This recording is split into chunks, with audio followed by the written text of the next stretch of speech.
کسی کو احساس ہی نہیں ہے. اللہ کے بارے میں مذاق کر رہے ہوں گے, فرشتوں کا مذاق کر رہے ہوں گے. اب اس میں کوئی مذاق میں جناب فرشتوں کا مذاق اڑا رہا ہے, کوئی اللہ کا مذاق, کوئی جہنم کا, کوئی دوزخ کا, جنت کا, عجیب عجیب کہانیاں, اور لوگ ہنس کے ایک دوسرے کو شیئر کر رہے ہیں. یاد رکھیے گا, میں اور آپ مسلمان ہیں اور ہماری ایک باؤنڈری ہے, ریڈ لائن ہے.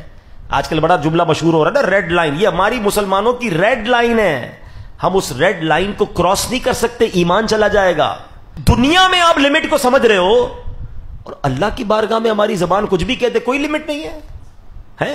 اچھا, اب شیطان ہے نا, کسی کے دماغ میں ڈالے گا, یار یہ کیا بات کی, ساری زندگی مسلمان رہا, کلمہ پڑھتا رہا, کیا ایک جملے سے بندہ اسلام سے خارج ہو جائے گا؟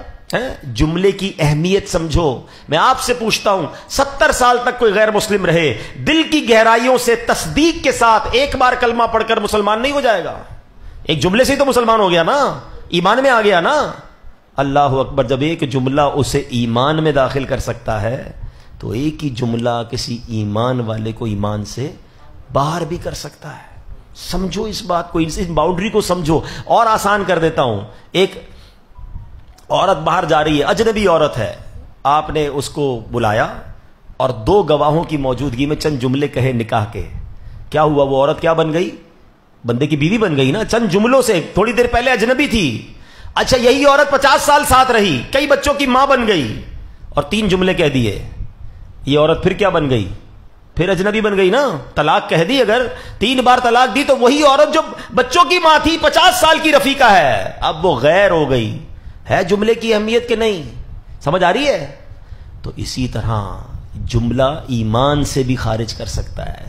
زبان کی احتیاط بہت ضروری ہے. اچھا, پھر یہ ایک تو کامیڈی, دوسرا یہ گانے ہیں. یہ بڑے ینگسٹر بیٹھے ہیں آج کل, بڑے گانے باجے جناب چل رہے ہوتے ہیں. اچھا, گانوں میں بھی ایسے جملے جان بوجھ کے ڈالے جاتے ہیں. معاذ اللہ, خدا کو ظالم کہہ رہا ہوتا ہے کبھی کوئی, اور لڑکے لڑکیاں سن رہے ہیں, شعر ہو رہے ہیں, گنگنا رہے ہیں.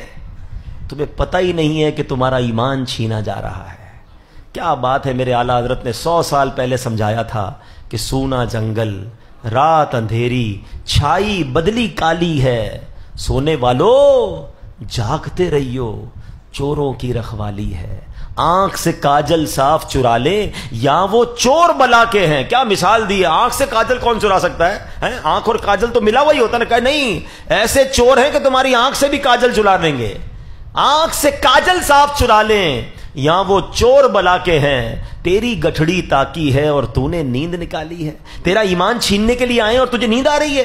وہ لوگ پتہ ہی کچھ نہیں ہے نا کہ ایمان بھی چھین سکتا ہے. اور آج ہم ایمان والے ہو کر ایمان کی قدر نہیں کر رہے ہیں. سب سے پہلی چیز, اپنے ایمان کے لیے دعا کیا کریں. ہر نماز کے بعد دعا کریں, اللہ میرا ایمان سلامت رکھنا.